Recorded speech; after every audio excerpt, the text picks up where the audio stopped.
ఒక చేత్తో 2019 మేనిఫెస్టోని పట్టుకొని దాన్ని అమలు చేశానని, మరొక చేత్తో ఇక మీదట చేయబోయేటువంటి పనులను చెప్పగలిగినటువంటి దమ్ము ధైర్యం ఉన్నటువంటి ఒక గొప్ప ముఖ్యమంత్రి జగన్మోహన్ రెడ్డి గారు ఈ దేశంలోనే లేరని చెప్పేందుకు కూడా నాకు చాలా గర్వంగా ఉంది. జగన్మోహన్ రెడ్డి గారు ఫ్యాన్ గుర్తుకి ఓటేస్తే ఇప్పటి వరకు మారినటువంటి జీవితాల యొక్క గణాంకాలను వివరిస్తూ మళ్ళీ ఫ్యాన్ గుర్తుకి ఓటేస్తే ఏం చేస్తానో చెప్తూ ఉంటే, మరొక పక్కన చంద్రబాబు నాయుడు గారు 14 ఏళ్లు ముఖ్యమంత్రిగా పనిచేసి ప్రజలకి ఎలాంటి మేలు చేశానో చెప్పుకోలేనటువంటి ఒక దిక్కుమాలినటువంటి పరిస్థితిలో ఉన్నటువంటి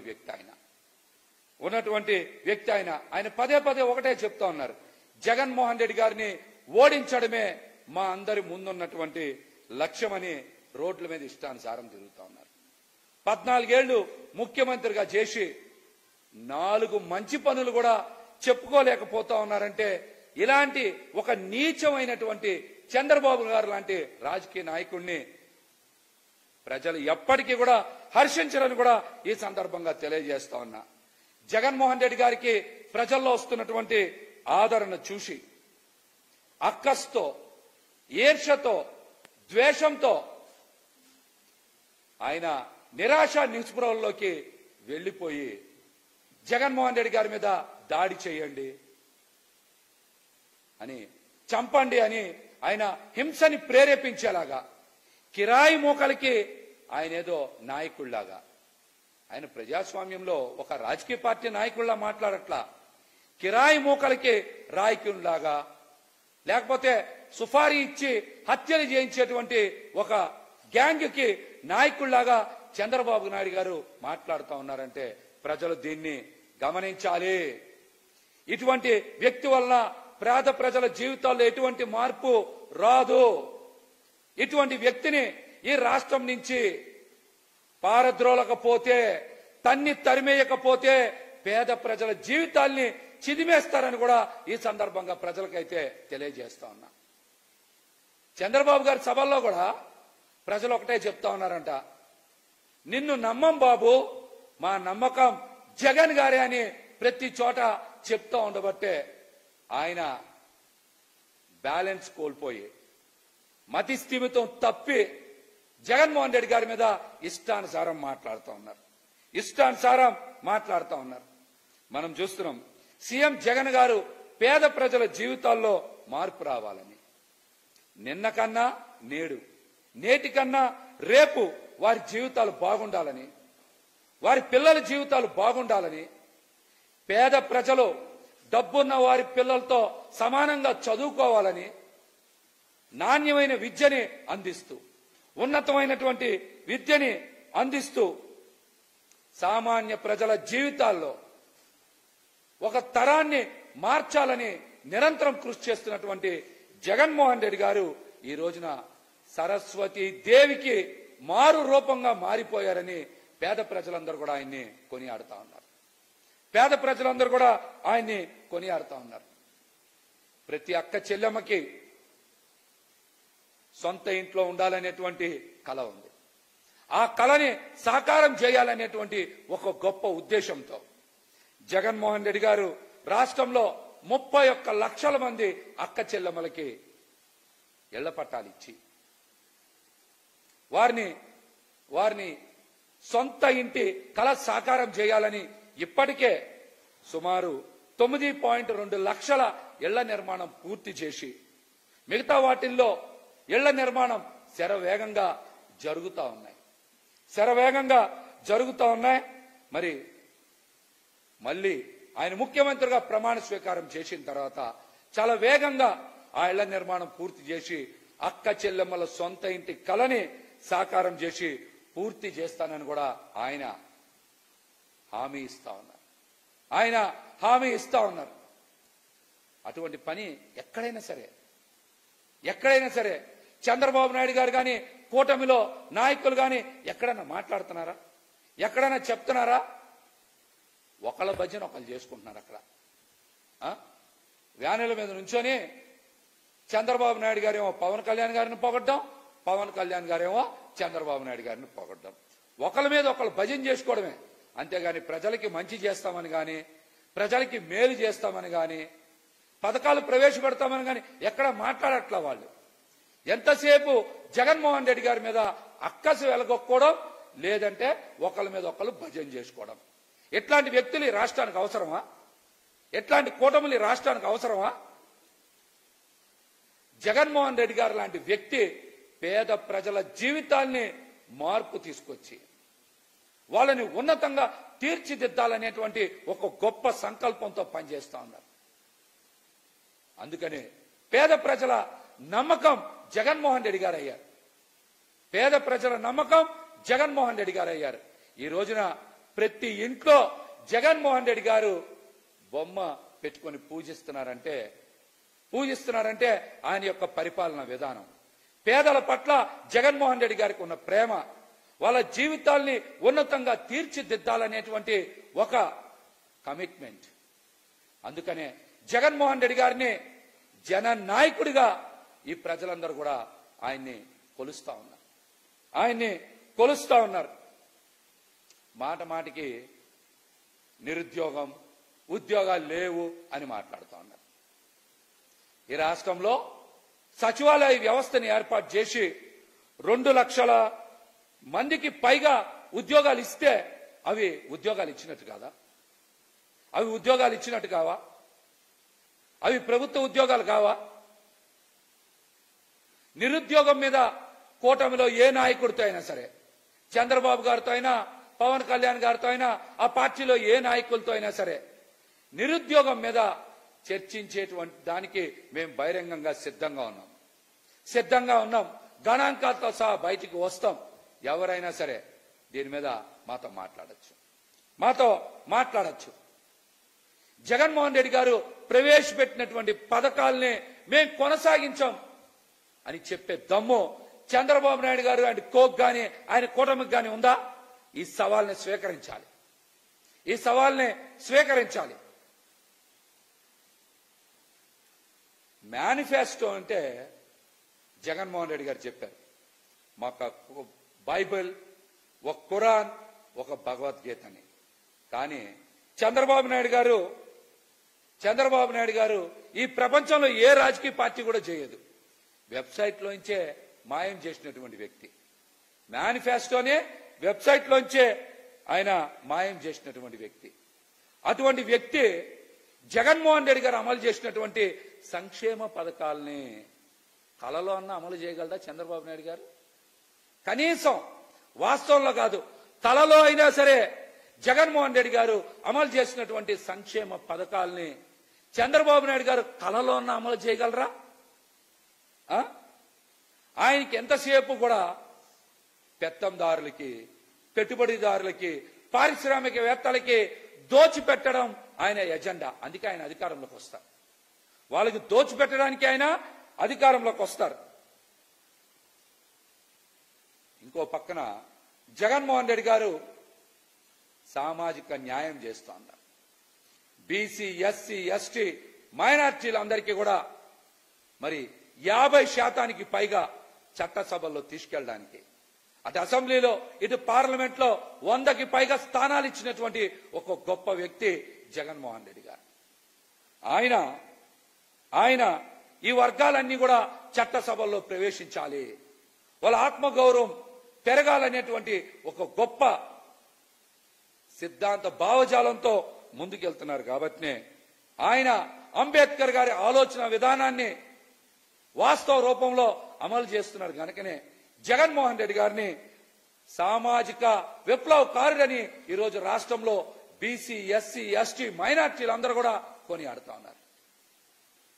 ఆయన సామాజిక న్యాయం చేస్తూ ఉన్నారు.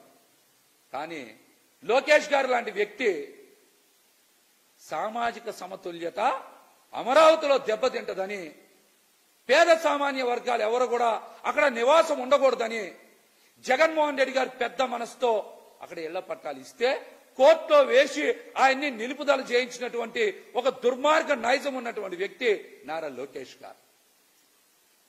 పేద ప్రజలంట అమరావతిలో ఉంటే సామాజిక సమతుల్యత దెబ్బతింటదంట. మరి సామాజిక న్యాయం పేరుతో జగన్మోహన్ రెడ్డి గారేమో బీసీ, ఎస్సీ, ఎస్టీ, మైనార్టీలందరూ నా వాళ్ళందరూ బాగుండాలని ఆయన కష్టపడి పనిచేస్తూ ఉంటే, మరి నారా లోకేష్ గారు లాంటి వ్యక్తి సామాజిక సమతుల్యత దెబ్బతింటదని కోర్టులో కేసులు వేస్తున్నటువంటి అంశాన్ని పేద ప్రజలందరూ కూడా గుర్తుపెట్టుకోవాలి. ఇట్లాంటి పెట్టుబడిదారులకి, పెత్తందారులకి, అహంకారంతో విర్రవీగేటువంటి వ్యక్తులకి రాబోయే ఎన్నికల్లో మీరు బుద్ధి చెప్పాలని కూడా ఈ సందర్భంగా విజ్ఞప్తి చేస్తా ఉన్నా.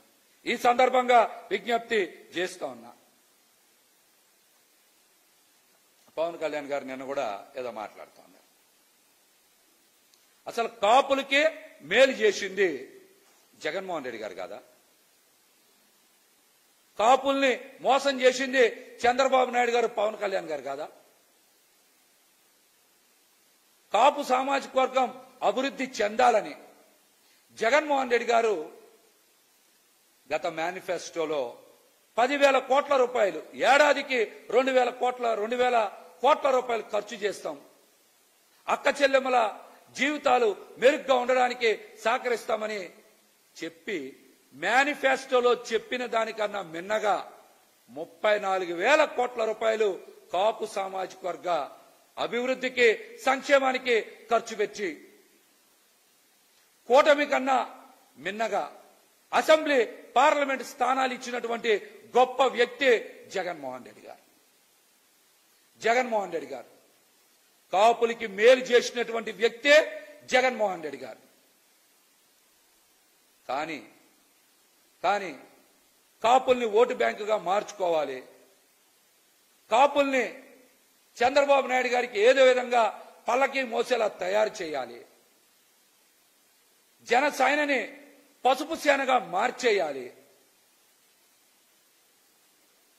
అని నిరంతరం కుక్క కన్నా ఎక్కువ విశ్వాసం చూపిస్తున్నటువంటి వ్యక్తి పవన్ కళ్యాణ్ గారు. ఆయన ఏ రోజన్నా సరే కాపులకి మేలు చేసేలాగా మాట్లాడారా? చెప్పండి. ఆయన చంద్రబాబు నాయుడు గారి ఇంటి ముందేదో కట్టిపడేస్తే మొయ్యడానికి ఎందుకంత శ్రమిస్తా ఉన్నారు? దీనికి గల మీ వ్యక్తిగత ప్రయోజనాలు ఏంటో ప్రజలందరికీ ఒకసారి చెప్పండి. పవన్ కళ్యాణ్ గారు పొద్దున్న లేచిన దగ్గర నుంచి ఎన్నికల ప్రచారంలో తెలుగుదేశం పార్టీ అధ్యక్షులు చంద్రబాబు నాయుడు గారి గురించి భజన చేయడం, బాకా ఓదడం, ఇదే పని అయిపోయింది ఆయనకి. ఇదే పని అయిపోయింది. ఆయన తీరు చూసి కాపు సామాజిక వర్గం కూడా తీవ్రంగా కలత చెందుతూ ఉంది. పవన్ కళ్యాణ్ గారు ఎదగడో, కాపుల్లో మరొకరిని ఎదగనివ్వరు. ఆయన రాజకీయం చెయ్యడు, ఇంకొక వ్యక్తిని రాజకీయాలు చెయ్యనివ్వరు. ఇదేం వ్యవహారం? మీ తీరు పట్ల కాపు సామాజిక వర్గం తీవ్రంగా నష్టపోతా ఉంది. కాపు సామాజిక వర్గ ఆత్మ గౌరవం దెబ్బతింటా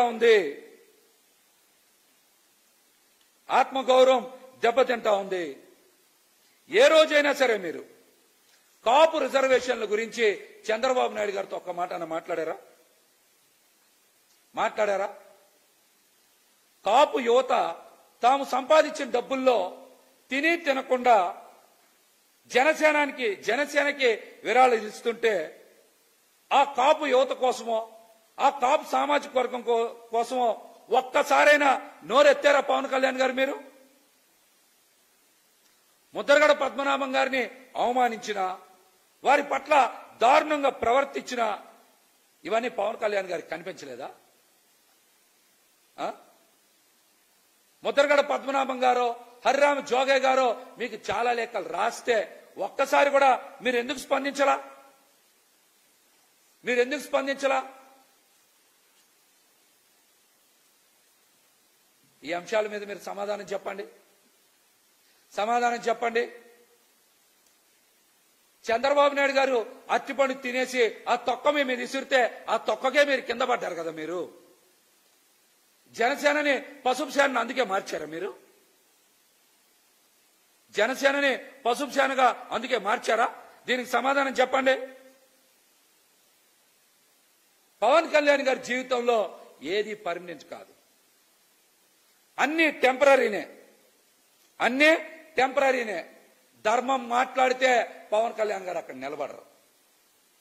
నిలబడరు. దొంగలు మాత్రమే, లేకపోతే దొంగల పక్షానో పవన్ కళ్యాణ్ గారితో ప్రయాణం చేస్తారు, లేదంటే ఆయన దొంగలతో ప్రయాణం చేస్తారు. 2 రోజుల నుంచి సోషల్ మీడియాలో చూస్తూ ఉన్నాం.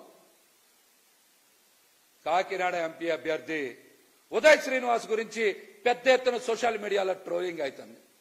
ఆయన ఇంజనీరింగ్ చదవలేదని, ఆయన మీద లుకౌట్ నోటీసులు ఉన్నాయని, విదేశాల్లో మోసం చేశారని, వీటి మీద మీరు ప్రజలకి స్పష్టత ఇవ్వాలి. విదేశాల్లో లుకౌట్ నోటీసులు ఉన్నటువంటి వ్యక్తిని పక్కనేసుకొని ప్రచారం చేస్తున్నటువంటి మీరు ప్రజల గురించి మాట్లాడే అర్హత లేదు. దొంగల్ని 420ని పక్కన నుంచో పెట్టుకొని ప్రచారం చేసేటువంటి మీకు ప్రజలు మద్దతు ఇవ్వరు. ఇంకో ముఖ్యమైన విషయం, పవన్ కళ్యాణ్ గారికి ఎక్కడ బాగా తగ్గాలో తెలుసు, ఎలా తగ్గాలో బాగా తెలుసు. ఎక్కడ తగ్గితే చంద్రబాబు నాయుడు గారి దగ్గర బాగా ప్యాకేజ్ వస్తుందో తెలిసినటువంటి ఏకైక వ్యక్తి ఈ రాష్ట్రంలో పవన్ కళ్యాణ్ గారే. కెమెరానో లైట్సో లేదో ప్యాకేజీ ఉంటేనే ఆంధ్రప్రదేశ్ ప్రజల వంక చూస్తారు, లేకపోతే ఆయన ఎప్పుడు చూడరు. ఆయనకి ఆంధ్రప్రదేశ్ ప్రజలు కూడా గుర్తుకు రారు. గత ఎన్నికల్లో గాజువాకలో ఓడిపోయారు. ఏ రోజైనా సరే గాజువాక నియోజకవర్గాన్ని 5 ఏళ్లలో సందర్శించారా? అక్కడున్న నాయకులతో కనీసం 10 మంది నాయకులతో మాట్లాడారా? అక్కడ ప్రజా సమస్యలను ఏ రోజైనా పట్టించుకున్నారా? భీమవరంలో కూడా ఆయన అల్లూరు సీతారామరాజు గారి విగ్రహం కట్టిస్తా, 1 ఎకరం ఇస్తా, 1 కోటి రూపాయలు విరాళం ఇస్తా అని మాట్లాడారు. ఇంతవరకు అటు గాజువాక ఇటు భీమవరం ఎప్పుడైనా సరే అక్కడ ప్రజలను గాని ఆ ప్రజల సమస్యలను గాని ఎప్పుడైనా పట్టించుకున్నారా? ఈ విషయాల్ని పిఠాపురం ప్రజలు కూడా బాగా గమనించాలి. ఇట్లాంటి విషయాల్ని పిఠాపురం ప్రజలు కూడా బాగా గమనించాలి. ఈయన ఎప్పుడు కూడా ప్రజల పక్షాన్ని నిలబడరు, ప్రజల కోసం పని చెయ్యరు. కేవలం చంద్రబాబు గారి కోసమో తెలుగుదేశం పార్టీ కోసం మాత్రమే పని చేస్తారు ఈయన. ఈ వాస్తవాన్ని మీరందరూ కూడా గమనించాలి. ఇంకొక ముఖ్యమైన విషయం, 2019 తర్వాత జనసేన పార్టీ నుంచి కేవలం కాపులు మాత్రమే ఎందుకు వైదొలిగారు? కాపు నాయకులు మాత్రమే ఎందుకు వైదొలిగారు? వెళ్ళిపోవడానికి కారణం ఏంటి? ఏదో ఒకరిద్దరు వెళ్ళిపోయారంటే వ్యక్తిగత కారణాలు ఇంకోటి అవచ్చు, కానీ 10ల సంఖ్యలో జనసేన పార్టీలో ముఖ్యమైన కాపు నాయకులు అందరూ కూడా ఎందుకు జనసేన పార్టీని వదిలి వెళ్ళిపోయారు? వాళ్ళందరినీ మీరే పంపించారా? లేకపోతే చంద్రబాబు నాయుడు గారి ఆదేశాల మేరకు చంద్రబాబు నాయుడు గారి బ్రోకర్ అయినటువంటి నాదెండ్ల మనోహర్తో కుట్ర పన్ని బయటికి పంపించేశారా? దీనికి మీరు సమాధానం చెప్పాలి. ముఖ్యంగా ఆ రోజున పార్టీని వదిలేసి వెళ్ళిపోయినటువంటి కాపు నాయకుల్లో